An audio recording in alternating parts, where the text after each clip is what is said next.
Hello everyone, Ken and Loa here, and this time I'm taking a look at Armored Warfare after one of its bigger updates. I decided to take a look at this as kind of a small break from Resident Evil 1 Remake. I need to record more on that anyway, but this patch was big enough that I wanted to take a look at it. So I'm planning on titling this, Is This Armored Warfare 3.0, since they made some very big changes to it. And one of the biggest upgrades that they have done in this patch is the visuals, especially of the tank models. So they seem to be looking more realistic, more battle worn and everything, like with this metal with the dirt covering it. And also in battle they have a system in play where when you're driving through mud, snow and stuff like that, it actually gets your tank looking more like this, where it looks more rusted and covered and everything, which is a very nice touch. So I think overall they have done a very good job with the visuals in this patch, and I'm not sure if they really did too much with the maps and the environments and whatnot, but to me at least they do look better. Now, I am playing this game in 4K now since I have my computer upgrades all set up and everything, so that might be a big factor on this. So they have already started the next season called Spirit Haven, and as you can see here, they have a new hangar or garage and everything. So every season they seem to have a new theme and garage to go with it, so that is very nice as well. So I'm going to take the T-15 Armada on a test drive to show. One other thing that they added was that they changed up the user interface quite substantially, and I actually kind of like it, I think, overall. So in the settings, I'm actually going to put on the default because there are customizable things on here. So the important things for near the reticle, you can put on here. I turned off the smoke and active protection system off of the user interface, but let's put that on so you see the default.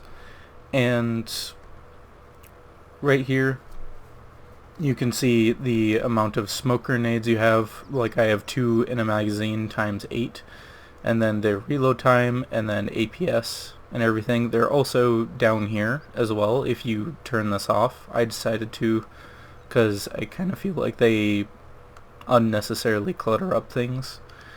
And then you have your, if you have 2 different types of weapons, for an example, this one has the autocannon, it shows it up here, and then you have your missiles right here. So that is very nice. And then it says when you're switching to it and everything. And I actually, these colors that are with the user interface, that is personally changed by me. You can change the color of those to your liking. So I decided to go with aquamarine and blue for my various colors there. So showing off a reload too, like when you switch weapons you can see the reload on there. It's kind of nice. So I can definitely see how, especially with the defaults, like it is a lot more cluttered. There's a lot more information that is just thrown at you, and if you don't know how to interpret that information quickly, like as a new player, that can be problematic. And I'll just go ahead and turn off the APS and smoke again.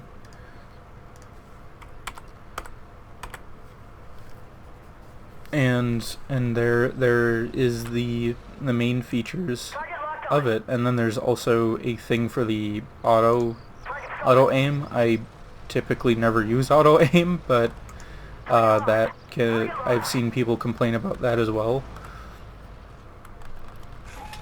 So overall, it's pretty hit or miss. So let me just show off like the colors that you can choose and stuff. Is you have all of these color selections. So they do have quite a bit of customization to it. They have like this big open space here, and World of Tanks did it right, and I think before this patch as well, this user interface for like the settings and stuff is also modified, but they don't have well, what do I call it? A preview of what you're changing, so you kind of need to go into the test drive and then test out everything individually, which was very annoying. But as soon as you get it set up, I think overall it does work pretty well. I have seen people complain about the health bar taking up too much room or being in a spot where nobody looks, which I kind of get, but it doesn't personally bother me. One problem that I have with it as well is that for each of these modules, when you hover over it with the mouse, it doesn't tell you what it is. I mean, right here it says active protection system, smoke grenades, and whatnot, but it no longer tells you like this is the turret, this is the tracks, engine, fuel tanks, etc. And while they are kind of more specific, so you can figure it out a little bit easier at a glance, but if you hover over it, it no longer tells you like if something is damaged, what the penalties are. But before this patch, you could see the exact penalties that having a damaged turret ring, for an example, how much slower your turret turns and whatnot, and that seems to be no longer a thing. And I honestly don't understand why that was removed. And then they also have a compass. I don't really think that was necessary either. But they do have a more specific camo factor here, so that is quite nice. So while I do feel like it improves it in some areas, it is kind of a downgrade in others, and also the old UI seemed to work fine, so there wasn't, even though that the Armored Warfare has used it for years, it just didn't really seem necessary to need to change that. So that's my opinion of that. So with every season they have special operations in the PvE game mode. So these are like harder PvE game modes that have either more missions, harder missions. Well, they're all harder, but they have various different specific tasks that make it a lot more difficult, and there's more enemies and whatnot. And last season, the first two missions for American Dream were okay-ish. They weren't too bad, but then 3 and 4 were very difficult, especially the fourth chapter in American Dream was just brain-damagingly annoying to do. And if you haven't played Armored Warfare for a long time, they now have mechanized infantry.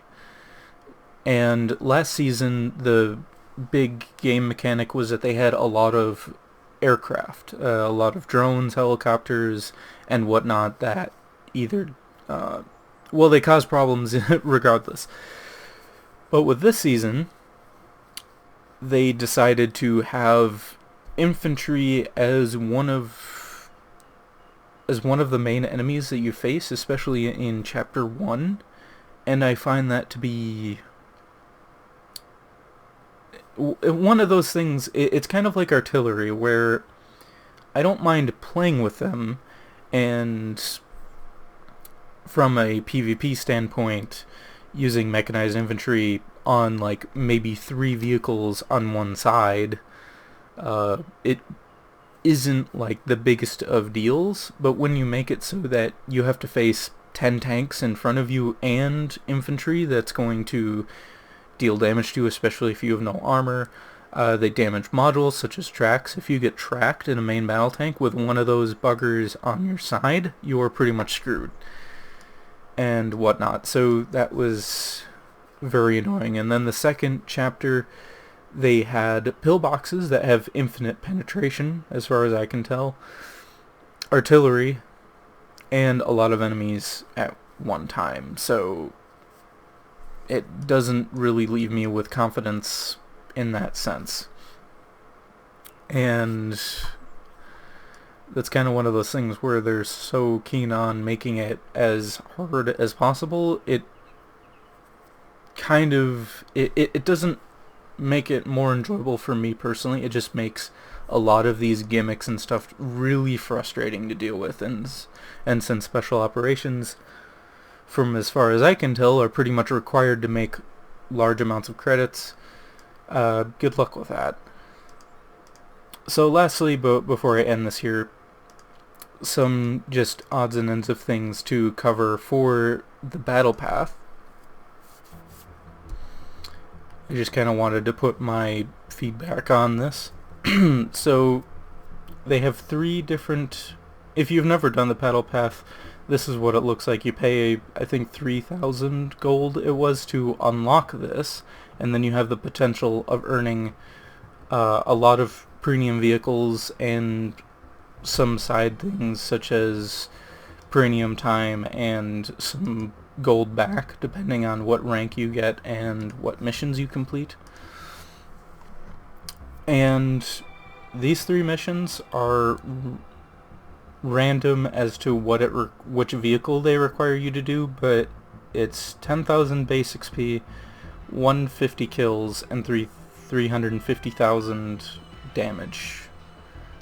And I found that dealing the damage and kills are really just too much, because if you want to do every single one of these missions, they reset in 3 days. So realistically, you should complete one every day if you want to do all of them. And 350,000 damage on a good game, depending on what vehicle I'm playing, I might get 15 to 20,000 damage per PvE match, because I pretty much never play PvP, especially since their queue times are, you pretty much have no one playing until the Russians play PvP, so good luck with that.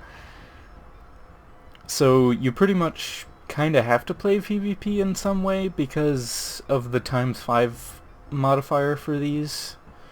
But if you play PvE only, 350,000 damage, that's, for me, that's like 15 to 20 games. And if each match lasts 10 minutes or whatnot, that's like 4 hours to finish this. Like, that's way too much.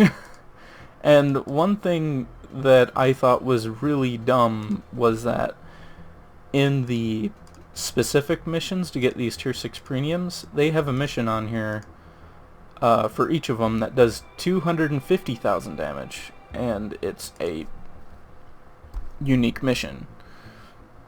So why does each of these only have 250,000 and then the daily missions do 350,000? And then 150 kills, again, I only get like 5 to 10 kills depending on what I'm playing as, so that again is just way too much. The experience one is pretty much the only one that I found was reasonable for me personally. And then the missions for the special commander. I didn't really care about the commander at all, but his missions are just really stupid. Receive 50,000 potential damage in 3 minutes. The first 3 mission minutes of a winning match.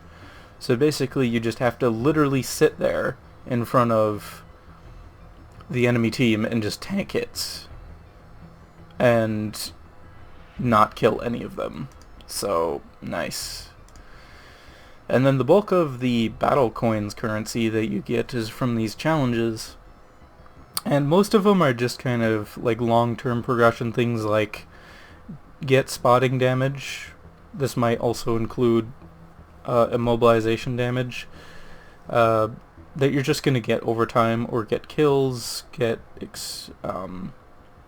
well, the experience is per game, so that's a little bit different, but heat damage and whatnot. But some of these, especially Reaper and Tornado, were really ridiculous. Like the last two is do 2 games with 50 kills in each game, and then 1 battle where you get 60 kills in 1 game. So that pretty much means you have to play a T-15 Armada in order to have the damage output to do that. Kill steal, and pretty much you had to play the 4th chapter of the American Dream and keep trying that one specifically in order to even have a chance of getting that. The damage one is still ridiculous, 60,000 damage, but I have seen people get like 80,000 in a game before, so it's a little bit more reasonable, but it's still really ridiculous.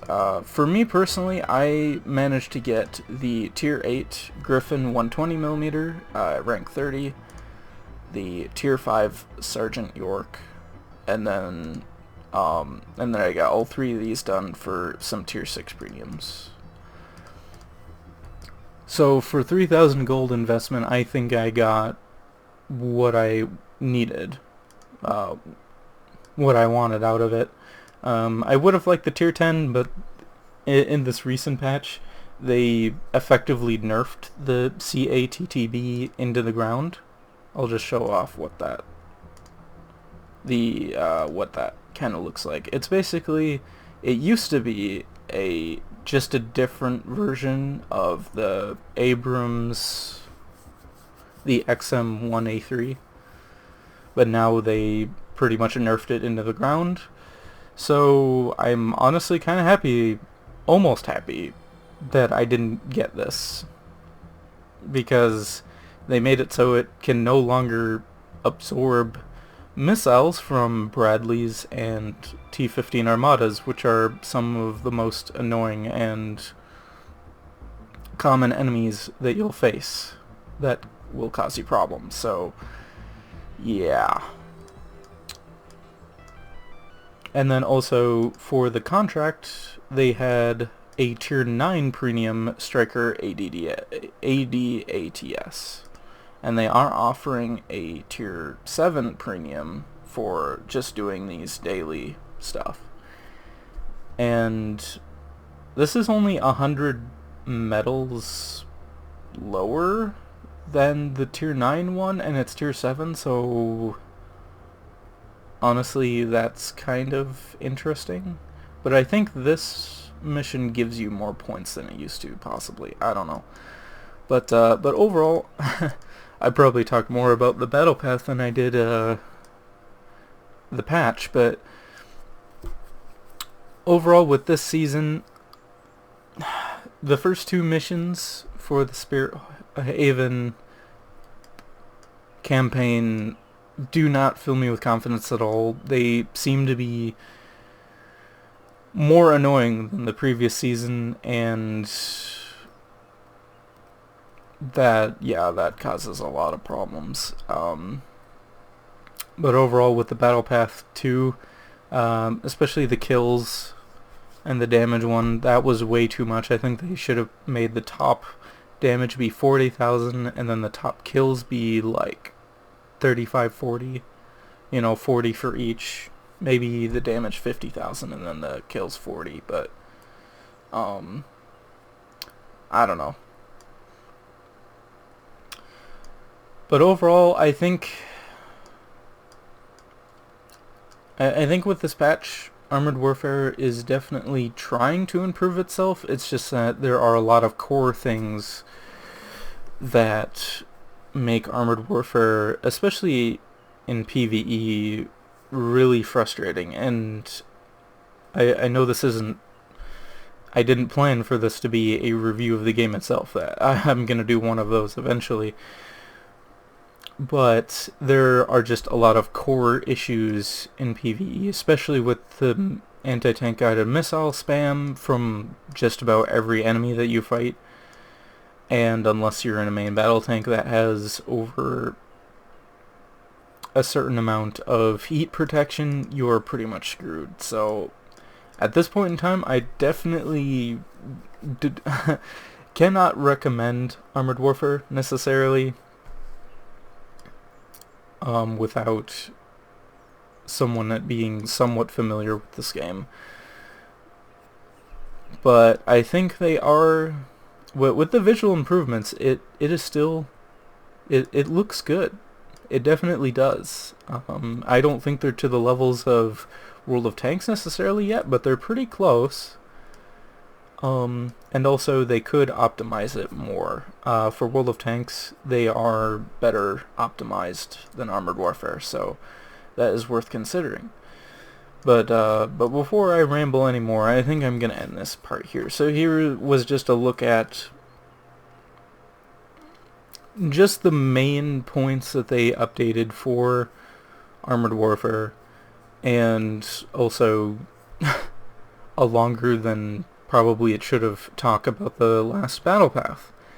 And while I do enjoy aspects of Armored Warfare, I just, at this point in time, with how many problems that this game seems to have internally that they haven't dealt with, I can't really recommend this game to any new players.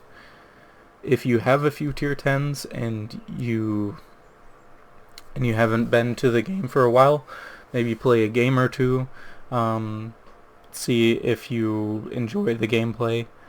Unfortunately though, since I'm burnt out from the battle path, I'm probably going to take an extended break from this game until I do a full game review. So with that, thank you very much for watching, and have a wonderful day. And I will be getting back to more Resident Evil 1 Remake pretty soon here, so